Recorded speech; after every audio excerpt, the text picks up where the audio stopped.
তোমাদের এখানে আসলে পরবর্তীতে ধর 5টা টেস্ট করাইলো, হ্যাঁ ডাক্তার কত নেয়?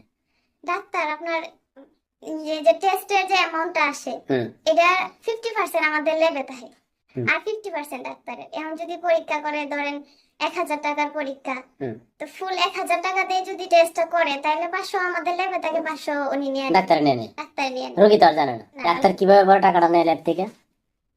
ল্যাব থেকে নিব আমরা যে এন্ট্রি দেই, এন্ট্রি দেওয়ার সময় তো মানে কার রেফারে আসছে, রেফারের জায়গায় যে রুগীটা পাটা তার নামে যে ডাক্তার পরে ল্যাব থেকে টাকাটা নেয় কিভাবে?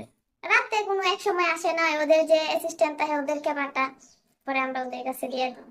মানে একে আর যদি বড় ডাক্তার থাকে তাহলে মানে আমাদের ল্যাব থেকে কারো জায়গায় টাকা দিয়ে আসতে হয়। মানে একজন ডাক্তার এইভাবে সর্বোচ্চ ইনকাম কত নেয়?